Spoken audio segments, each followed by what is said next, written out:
Hello दोस्तों, मैं हूं प्रदीप गोयत और आप देख रहे हैं पीएस वाले। तो दोस्तों, आज का जो वीडियो है जो मैं बनाने वाला हूं, जो लोकेशन जो मैं आज शूट करने आया हूं वो है पुराना किला। दोस्तों, बहुत टाइम से मेरे मन में था कि मैं इसको शूट करूं कि क्या इसका इतिहास है और किस तरीके से इसको किसने बनवाया, क्योंकि मैं भी बहुत दिनों से यहाँ पर नहीं आ पा रहा था। तो दोस्तों, इसके इतिहास की बात करते हैं। तो सबसे पहले मैं आपको बताता हूँ कि ये जो जगह है जहाँ पर मैं खड़ा हूँ, महाभारत के समय आपने सुना होगा एक पांडवों का जो किला होता था वो ठीक इसी जगह पर होता था। और उस समय इस जो दिल्ली का नाम इंद्रप्रस्थ होता था। और फिर बाद में हुमायूं ने ठीक उसी जगह पर ये किला बनवाया जिसको पुराना किला बोला जाता है। और ये जो किला है, जब हुमायूं की मृत्यु हुई थी तो उस समय भी हुमायूं के जो आखिरी सांसें हैं वो हुमायूं ने यहीं पर ली थी। वो उस दौरान यहीं पर थे। तो चलिए अब और कुछ जानते हैं और आगे बढ़ते हैं।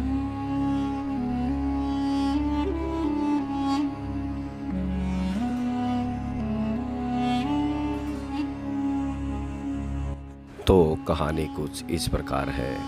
कहते हैं कि मुग़ल सम्राट हुमायूं ने यमुना नदी के किनारे उसी टीले पर जिसके नीचे इंद्रप्रस्थ दबी पड़ी है, अपने समय की नगरी दीनपना की स्थापना की।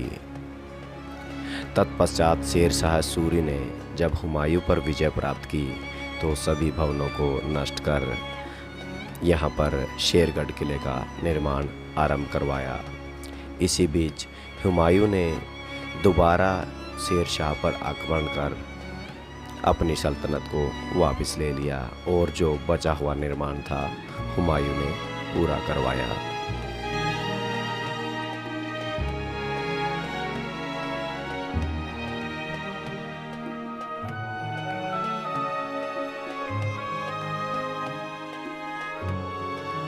दोस्तों, अब मैं बात करता हूँ इसकी बनावट की। तो दोस्तों, इस किले की बनावट ठीक उसी प्रकार रखी गई है जिस तरीके से हर मुग़ल इमारत की होती है।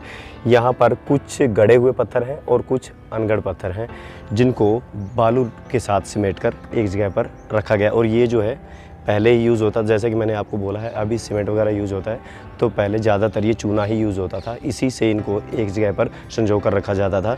तो यहाँ पर भी सेम वही चीज़ है, कुछ गड़े हुए पत्थर और कुछ अनगढ़ पत्थर। दोस्तों, इस किले की दीवार जो चारों तरफ खींची गई है लगभग 2.5 किलोमीटर लंबी है और इसमें 3 मुख्य दरवाजे हैं, जिसमें से एक उत्तर की तरफ, दूसरा पश्चिम की तरफ और तीसरा दक्षिण की तरफ खुलता है। दोस्तों, ये एकमात्र ऐसा किला है जहां पर आपको मुग़ल, हिंदू और अफ़गानी वास्तुकला का समन्वय देखने को मिलता है।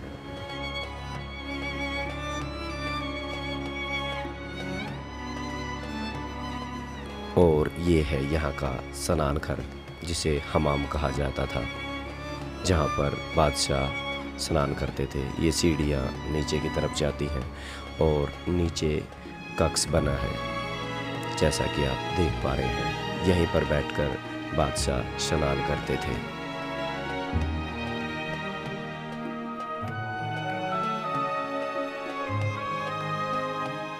तो दोस्तों, अब हम पहुंच गए हैं शेर शाह मंडल के पास। जी हाँ दोस्तों, इस शेर मंडल का निर्माण हुमायूं ने करवाया था, लेकिन शेर शाह के नाम पर ही इसको बनवाया गया था। और ये जो 2 मंजिला इमारत है, इसका जो उपयोग है हुमायूं करते थे अपने पुस्तकालय के तौर पर।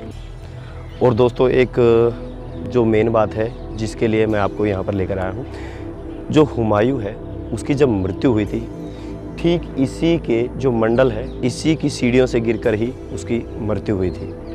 यहीं से वो आखिरी बार गिरे थे और यहीं पर उनका देहांत हुआ था।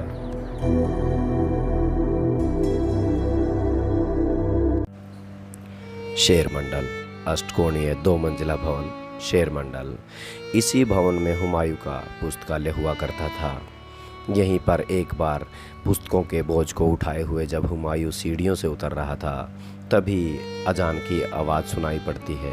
नमाज का समय हो चला था। हुमायूं की आदत थी नमाज की पुकार सुनते ही जहाँ कहीं भी होते थे झुक जाया करते थे। झुकते समय उनके पैर किसी लंबे चोगे में फंस गए और यहीं पर उन्होंने अपना संतुलन खो दिया और वो गिर पड़े। इसी दुर्घटना में उनके शरीर को काफ़ी हानि पहुंची।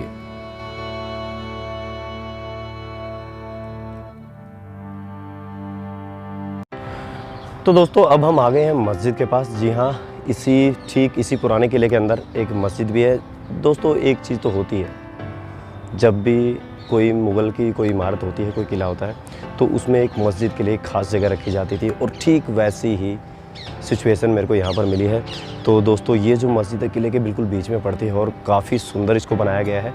और दोस्तों जो ये आप ये जगह देख पा रहे हैं, यहाँ पर हज़ारों लोग बैठकर नमाज़ पढ़ते थे। काफ़ी फेमस है ये जगह। और इस पे जो मैं एक तो कारीगरी की बात करता हूँ, मुग़ल की आप कोई भी इमारत उठा लो जो भी दिल्ली के अंदर बनाई गई, आगरा के अंदर बनाई गई है, एक तो उसमें ना लाल जो बलुए पत्थर है ना, जो तराशे उनका इस्तेमाल बहुत ज़्यादा होता था। बात करूँ दोस्तों इसकी अगर कारीगरी की, तो कारीगरी दोस्तों जो इसके ऊपर वाइट जो पत्थर लगा है, उसके ऊपर जो बहुत ही सुनहरे अक्षरों में जो लिखाई की जाती है, जो पहले लिखाई की जाती थी, वो तो देखने लायक होती है दोस्तों। क्योंकि पहले उस टाइम पे कोई मशीनरी नहीं होती थी, कोई ऐसी कोई चीज़ नहीं होती थी कि जिससे उसको अच्छे से तराश के उसको बनाया जा सके, लेकिन वो हाथ से ही तराश कर उसको पूरे तरीके से उस पत्थर को तैयार करते थे। तो और रही बात दूसरा, तो फिर ये जो धनुषनुमा आकार है, यही गेट की हर इमारत की, जो भी मुग़ल इमारत है उसके अंदर यही रहता था। जो ये गेट था इसके ऊपर धनुष आकार ही आकृति रखी जाती थी, और इसके ऊपर एक गुंबद बनाया जाता था। और दूसरा, कोई भी मुग़ल इमारत के अंदर उसको 4 कोना नहीं रखा जाता था, उसको 8 कोने ही उसके अंदर बनाए जाते थे, अष्टकोण ही उसमें रखा जाता था। ठीक इसी प्रकार इसमें भी है।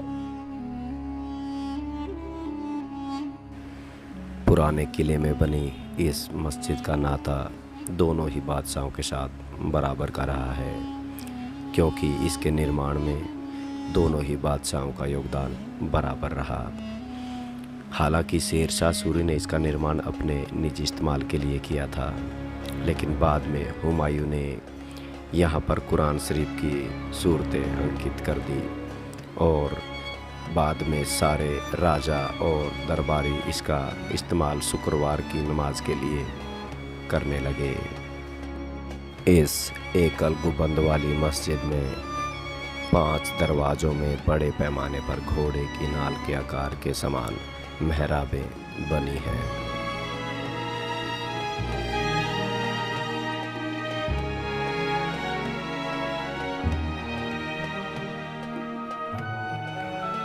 आज भले ही यहाँ पर आने वाले सभी लोगों के लिए ये बस एक इमारत है, लेकिन उस समय ये बादशाह का एक सपना होता था जिसे वो अपने शासनकाल के दौरान पूरा करता था, और बहुत सारी यादें जुड़ी होती थी। किसी ने सही कहा है, इमारतें बोलने को तैयार हैं, अपनी कहानी सुनाने को तैयार हैं, बस सुनने वाला हो कोई, इतिहास में झांकने वाला हो कोई।